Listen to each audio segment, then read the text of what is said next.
Coming up on Mountain News at 6, one Floyd County organization receives a large donation focused on helping its mission of community care. And Christmas in a Small Town organizers are gearing up to kick off a long weekend of fun in Perry County. Plus, we are tracking some wet and windy weather by this weekend. Your forecast coming up as Mountain News at 6 starts now. Dedicated to Eastern and Southern Kentucky, this is WYMT Mountain News at 6. A new investment in Floyd County brought folks to St. Vincent Mission today, celebrating the David Communities Outreach Organization. WYMT's Buddy Forbes has more about a grant and a plan for growth.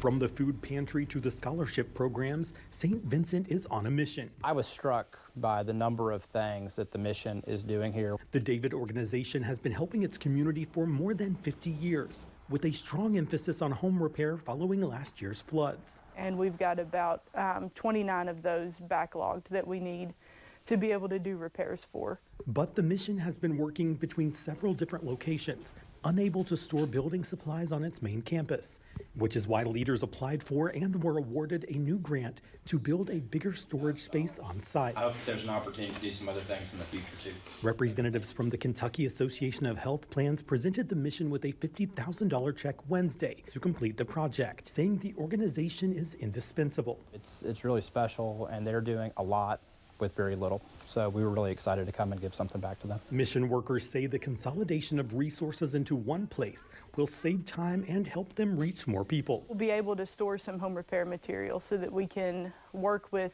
different homeowners to provide the things they need to repair their house, and also have workers that will be able to do the work that they need on their homes to restore them back to what they were before the flood happened. And it will also be a much needed investment, freeing up valuable space. Space that will allow us in the future the opportunity to have things on hand and available for when another disaster hits. Mission Executive Director Aaron Bottomley says it is wonderful to know their work is worthwhile. It feels awesome. We need all the support that we can get to make our programs possible, and the support that we get from across the country is beneficial because we don't always have the resources we need locally to provide for the families that we serve. Saying it is all about people helping people.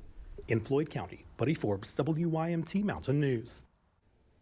Bottomley says this new warehouse building will be a storage space for all of the extra items and construction materials, moving the thrift store into the current storage space and freeing up the current store to serve as a center of operations for disaster response.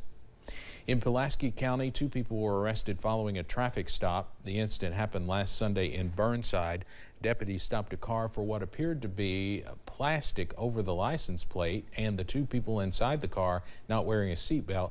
During a search of the vehicle, deputies found multiple baggies of what's believed to be meth. 50-year-old Dana Calhoun of Somerset and 34-year-old Joshua Baker of Tatesville were taken to the Pulaski County Detention Center.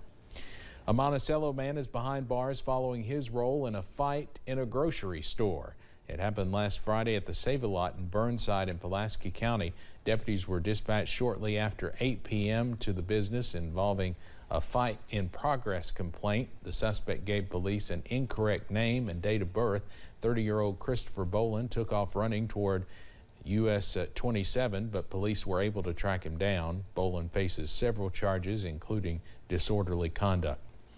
Police in Laurel County are asking for your help finding a motorcycle that was reportedly stolen. Take a look at it on your screen. The bike was reportedly stolen from Bowling Branch, about 6 miles east of London, between last Saturday and yesterday. If you have any information about the case, you're asked to contact the Laurel County Sheriff's Office at 606-864-6600 or message them on Facebook.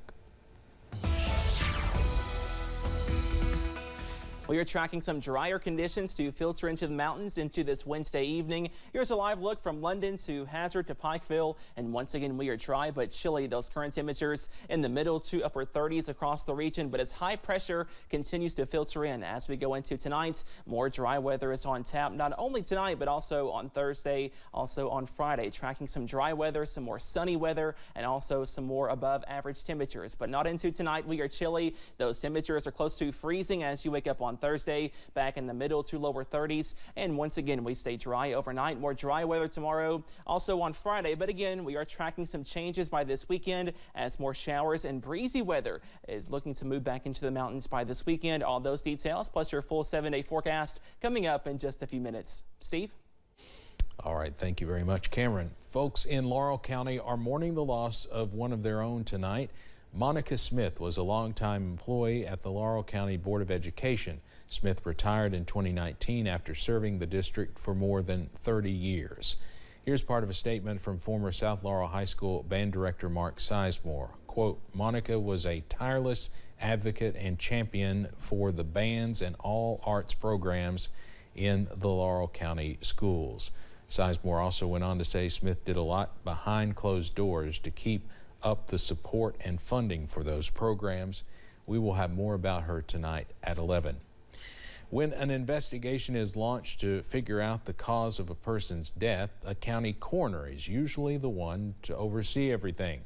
Coroners in Kentucky are on call 24 hours a day, but are being paid as little as $200 a month. Many are saying now is the time for change. Bath County Coroner Andrew Owen says no matter how many hours you put into the job, a statewide statute determines what each coroner is paid. The pay statutes is based on population. The minimum is $200 a month per 10,000 residents. That hasn't been changed in over 25 years. Madison County Coroner and board member of the KCA, Jimmy Cornelison, says the board is trying to increase pay for coroners through legislation, but that starts with local support. Both Owens and Cornelison say a change in pay could impact the future of the coroner profession. Hyden Citizens Bank staff are sounding an alarm to customers about many potential scams. The scams can vary from fake money, letters, and even bugged hard drives that can assess important information like bank accounts and cards. Community Outreach Officer Joel Brashear says people should take action immediately if they fall for a scam or feel something has been compromised. If you've given out personal information, if you've given out an account number, if you've given out social security numbers, the first thing you should probably do is contact your bank. Tell them that your accounts have been compromised. They can put you on watch lists. They can close accounts. Brashear says scammers can sometimes try to frame their message as if it is coming from the bank. He says to call the bank or business before proceeding with something suspicious. We will have more on scams at 11. If you're mailing gifts to someone this holiday season, you want to ship it right away in order to make sure it gets to them on time. USPS says it processed 12 billion packages and mail pieces during the last holiday season, and they are on track to do the same this year. USPS spokesperson Sean Hargadon says timing is crucial and shippers should be planning for sooner rather than later.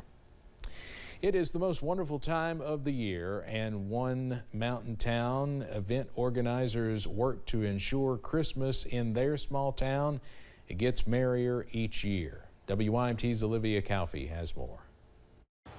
Ice skating, cookie decorating, ornament making, and vendor shopping, all in the street of downtown Hazard, where a true winter wonderland comes to life for 3 days during Christmas in a small town. It's a great event. It will make everyone's Christmas. Downtown is decorated with Christmas trees and inflatables and all sorts of Christmas items. Starting on Thursday evening and running until Saturday. Janet Smith, the treasurer with the Perry County Fair Board, says there are several things they are looking forward to, including one special event for the kids. Friday at 5 o'clock we have the giving trees, and we will have about 400 children down here in the triangle, and all the trees you see along Main Street will be loaded with items so that each child can get an item off of each tree.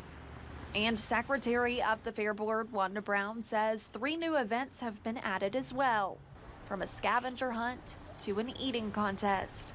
At the request of one of our local business people, they're going to sponsor a Little Debbie Christmas tree eating contest. From 2 to 8 on Saturday, we are going to have a petting zoo this year So we've done that at the fair before, but never at Christmas in a Small Town. With several events offering fun prizes, organizers say Christmas in a Small Town is about the community being together. We see every day things are getting better in Perry County. Things are improving, but we have, been dealt some harsh blows, floods and fires and COVID and all those kinds of things. And we just want to do as much as we can to bring good family fun events to Perry County. It's just seeing all the smiles on the kids' faces. Bringing smiles to everyone's faces this holiday season.